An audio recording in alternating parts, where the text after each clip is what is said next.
My name is David, and for 3 decades I believed that my marriage to Catherine was the embodiment of loyalty, love, and the steady rhythm of family life. We built our world together slowly, brick by brick, a home filled with shared routines, quiet evenings over dinner, and a deep trust that had taken years to earn. I never imagined that beneath the surface of what appeared to be a perfect union, Catherine had been living a secret life so entirely different from the one I had known. It began with small, almost unnoticeable signs. Catherine, always so composed and gentle, occasionally exhibited moments of distraction. I would catch her gazing out the window with an expression that I couldn't quite decipher, or notice that she was preoccupied when I asked about her day. Initially, I chalked these up to the natural ebb and flow of a busy mind, perhaps the worries of daily life or the nostalgia of her youth. But as time passed, these subtle hints began to accumulate, growing more pronounced and impossible to ignore. One rainy evening, after returning home early from a business trip, I found our house cloaked in an unusual silence. The familiar hum of our home, with its comforting routine and the soft murmur of our conversations, was absent. As I wandered from room to room, I noticed that Catherine's personal belongings had been tucked away in places I'd never seen before, a collection of documents, envelopes, and old photographs hidden in a locked drawer of her bedside table. A curious unease seized me, and with hesitant fingers I managed to pry the drawer open, determined to uncover the truth.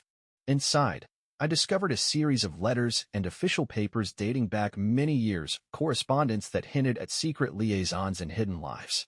The letters, written in an elegant, flowing script, were addressed not to me but to a different John, Robert, Michael, and several other names that were unfamiliar to my ears. Each letter carried confessions of a passionate nature, declarations of love that were explicit and intimate.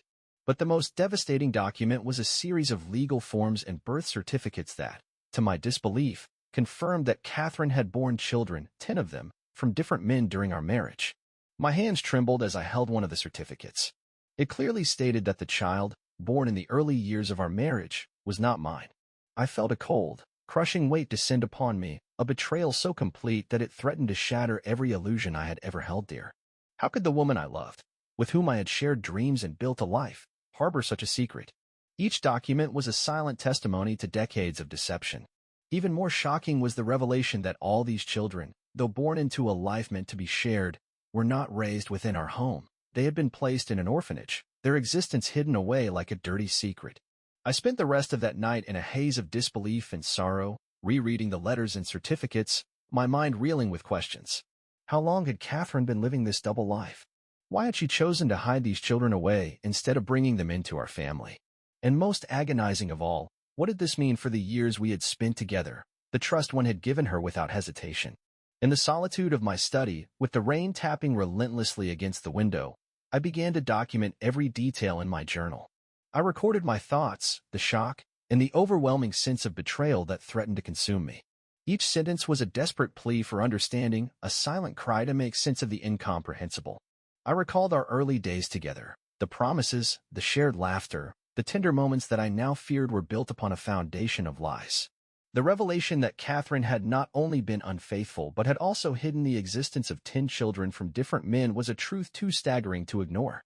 As the night wore on, my emotions oscillated between numbness and a burning need for answers. I knew that I could no longer live in ignorance. The evidence was undeniable, etched into the faded ink of old letters and sealed in documents that refused to be erased. With a heavy heart, I resolved that I must confront Catherine. I would demand the truth, no matter how excruciating it might be, even if it meant dismantling the life I had so carefully constructed. Before sunrise, I gathered all the evidence, the letters, the birth certificates, the legal documents, and prepared myself for the inevitable confrontation. My mind raced with countless scenarios. The confrontation could end in tears, anger, or even silence. I was terrified of what I might hear, yet I knew that without the truth, I would be condemned to a life of uncertainty and regret. The thought of all those hidden children, each one a reminder of betrayal, haunted me as I steeled myself for the confrontation that would forever alter our lives. As dawn broke over the horizon, I felt a cold determination settle within me. I realized that this moment, painful as it was, marked the beginning of a long, tumultuous journey, a journey to reclaim my dignity, to understand the choices that had been made, and perhaps, in time, to rebuild what had been so ruthlessly shattered. My world had been turned upside down, and now, With every piece of evidence clutched in my hands, I was ready to face the painful truth that lay ahead. The day of reckoning arrived with an atmosphere heavy with tension and unspoken dread. I arranged to meet Catherine in our family home, a place that, until now, had symbolized love, stability, and a shared future. As I walked into the living room, I could sense that something was different. The air felt thick, as if loaded with secrets and sorrow. There was no warmth in her eyes when she greeted me. Instead, they were guarded, brimming with an emotion I could no longer ignore. I began the conversation with trembling determination, holding in my hands the evidence of a life I had never known. "Catherine," I said, my voice steady despite the storm raging inside me, "I found these letters, the birth certificates. I know about the children, 10 of them, from different men. How could you keep this from me for 30 years? My words, filled with disbelief and anguish, hung in the air like a dark cloud. The silence that followed was deafening. For a long moment, Catherine's eyes darted away, and then, with a quiver in her voice, she began to speak. She admitted that she had lived a double life, a life of secrets and betrayals that I had never imagined. "David, I never meant for you to find out like this," she whispered, tears welling in her eyes. "I did it to protect you, to protect us. I thought I could bear the burden alone." Her words were confusing and contradictory. How could hiding 10 children, each born from different affairs, be an act of protection? As she spoke, the room filled with a heavy silence punctuated only by the sound of our shallow breathing. Catherine explained that early in our marriage, she had felt trapped and alone. In moments of vulnerability, she had sought solace in the arms of other men, each encounter a misguided attempt to fill a void she believed existed within her. Over time, these affairs led to pregnancies, and out of fear, shame, and desperation, she had chosen to send the children to an orphanage rather than risk scandal and ruin our carefully built life. Every word from her lips felt like a blow to my already shattered heart. I could barely process the idea that the woman I had trusted implicitly had chosen a path so dark and so full of deceit. "But why keep it a secret?" I demanded, my voice cracking with emotion. "Why hide these children from me, our family?" Catherine's eyes filled with tears, and for a long moment, she said nothing. Then she spoke in a whisper. "I was terrified, David. Terrified of losing everything, and I thought that if I could bury this part of my past, it would never hurt us." Her confession was as shocking as it was heartbreaking. The revelation that our marriage was built on a foundation of lies cut deeper than any physical wound. In that moment, I felt a tumult of emotions: anger, betrayal, sorrow, and an overwhelming sense of disillusionment. I recalled the times when Catherine had seemed distant, when her gaze would linger on old photographs, as if haunted by memories of a different life. I had always attributed those moments to fatigue or the burdens of daily life, never imagining that they concealed such a monumental secret. The conversation stretched on painfully, punctuated by our stifled sobs and the harsh reality of the truth. I pressed her for more details. How long had this been going on? Had any of the children ever tried to contact her? Catherine's answers were halting and remorseful, filled with a litany of regrets that did little to ease the sting of betrayal. I learned that each affair had left her with an emotional scar, and that the children, though innocent, were the unintended consequences of her desperate search for validation and escape. The fact that she had hidden these children away in an orphanage, effectively erasing any trace of them from our lives, was a cruelty I could scarcely comprehend. At one point, the conversation turned toward our daughter, Emily. I asked if she had ever known the truth, and Catherine's face paled as she admitted that Emily had, in fact, been aware of the secret for years. "She always sensed something was wrong," Catherine said, her voice barely audible. "I never told her because I thought it would break her spirit and ours." The mention of our daughter, who had grown up in a household where love was supposed to be unconditional, added another layer of unbearable pain. How could I reconcile the image of a family that I thought was united with the reality of hidden lives and shattered promises? By the end of the confrontation, I felt utterly numb. The woman I had married, the woman I had believed was my partner in life, was now a stranger whose secrets had torn apart our family. I left the room with a heavy heart, my mind a tumult of emotions that I could hardly contain. That night, alone in our once familiar home, I tried to make sense of the devastation. I poured my anguish into my journal, each line a testament to the deep, raw pain of betrayal. I questioned everything: my own judgment, the nature of our love, and the possibility of ever forgiving a truth so monstrous. As I lay awake in the darkness, the evidence of Catherine's double life and the devastating secret of the children burned in my mind. I knew that my life had changed irreversibly, that the path to healing would be long and uncertain. And yet, even amid the despair, a flicker of resolve began to form. I vowed that I would confront this painful reality head-on, that I would seek answers and ultimately decide whether our family could be salvaged or if it was time to let go of a life built on lies. In the days following the painful confrontation, my world became a labyrinth of raw emotions and harrowing discoveries. The truth about Catherine's secret past had already rocked the very foundations of our marriage, but as I delved deeper, I realized that the betrayal was even more complex and devastating than I had ever imagined. Late one afternoon, while I was rummaging through old family albums in search of some semblance of the happy past we once shared, I came across a faded photograph tucked inside a worn envelope. It was a candid snapshot of Catherine in her youth, radiant, full of life, and surrounded by several children whose faces I did not recognize. My hands trembled as I examined the photo, the realization slowly dawning on me. These were not the children of a long-lost romance, but the very children I had seen referenced in the documents.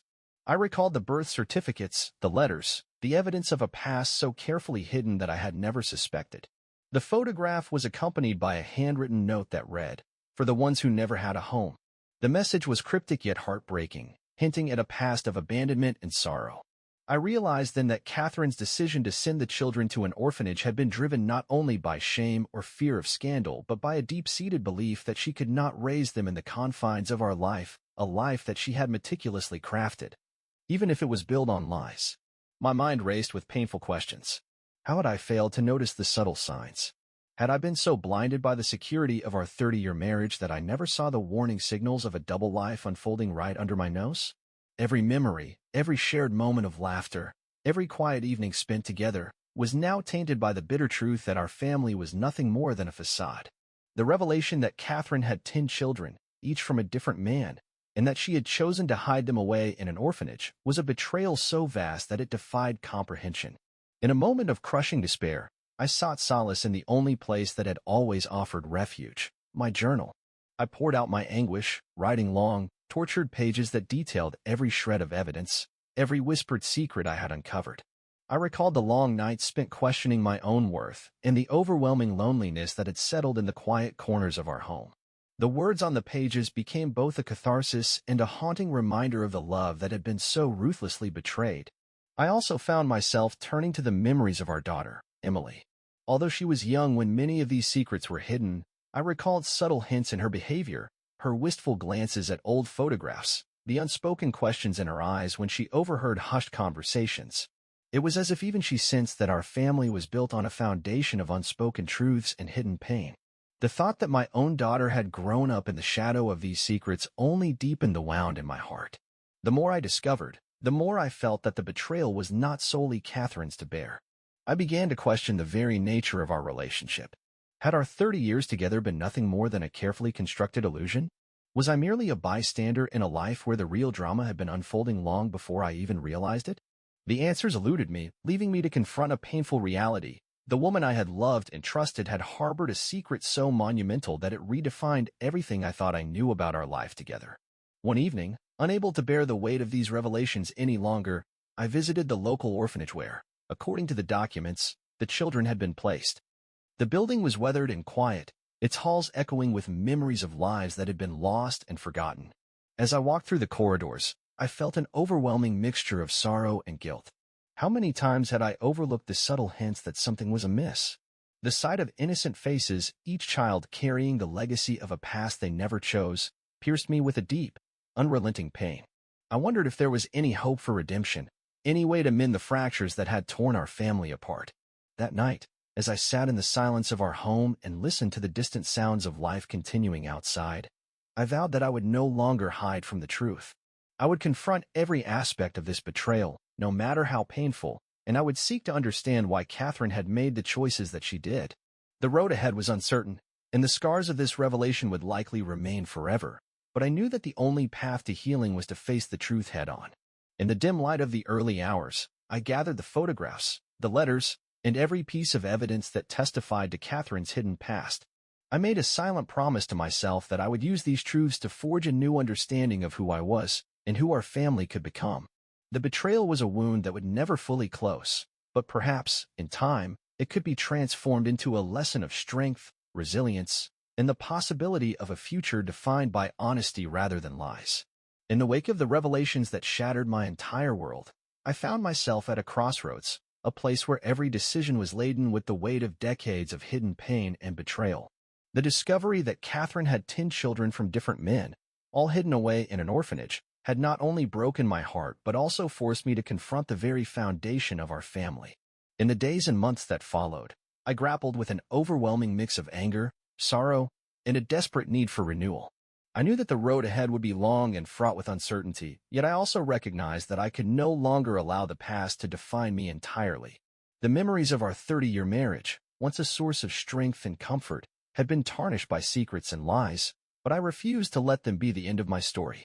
I began to search for a way to reclaim my dignity, to rebuild my identity from the fragments of betrayal that had been scattered by Catherine's choices. Therapy became an essential part of my journey. I sought help from professionals who guided me through the maze of emotions that had overtaken my life. In those sessions, I learned that healing was not about forgetting the past, but about integrating its lessons into a new narrative, one where the pain of betrayal could coexist with the hope of renewal. I slowly began to see that every scar, every broken promise, was also a reminder of my strength, a testament to the resilience of the human spirit even in the face of unimaginable sorrow. As I worked through my own pain, I also made a concerted effort to reconnect with my daughter, Emily. The revelation of Catherine's hidden past had cast a long shadow over our family, and I feared that the innocence of a child would be forever marred by the bitter truth. But in our long conversations, during quiet walks and shared moments of simple joy, I began to rebuild the bonds that had been fractured by secrets. Emily's unwavering support and her own gradual understanding of the situation became a beacon of hope. Together, we resolved that our future would not be defined solely by the betrayals of the past, but by our collective strength to move forward with honesty and compassion. I also reached out to support groups for individuals who had experienced similar betrayals. Hearing the stories of others who had faced the same crushing revelations helped me realize that I was not alone in my struggle. Their courage and determination inspired me to take small steps toward rebuilding my life. I started by returning to old passions that had once given me solace, a hobby in woodworking, long hikes in the countryside, and quiet evenings spent reading. Each small victory, each moment of reclaiming a piece of who I once was a step away from the overwhelming despair.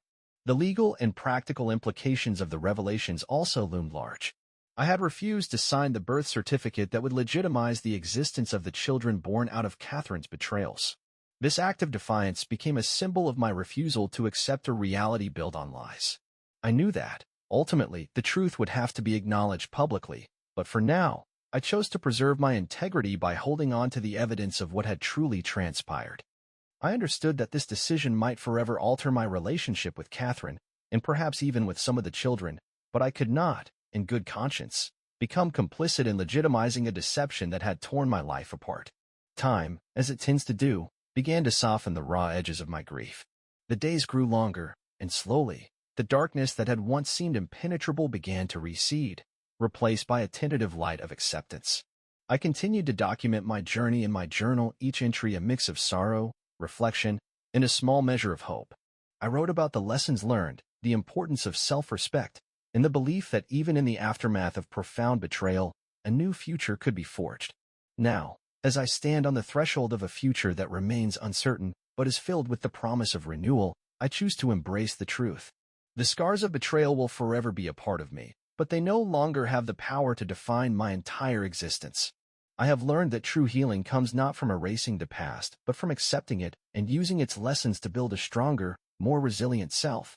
In this long and arduous journey, I have come to understand that every ending is also a beginning. While the revelation of Catherine's secret life, her 10 hidden children, and the decades of lies has irrevocably altered our family, it has also forced me to confront the essence of who I am. I now see that I have the power to rebuild my life on a foundation of truth, integrity, and a cautious optimism that even the deepest wounds can, in time, heal. I move forward with the quiet determination of a man who has survived the unthinkable, a man who has embraced his pain and transformed it into a beacon for a brighter future. Though the road ahead is long and the memories of betrayal may never fully fade, I choose to believe that there is hope. I choose to believe that, one day, I can rebuild a life that honors the lessons of the past while embracing the possibility of new beginnings. And so, with every sunrise, I take one more step toward a future defined not by the darkness of yesterday, but by the promise of tomorrow.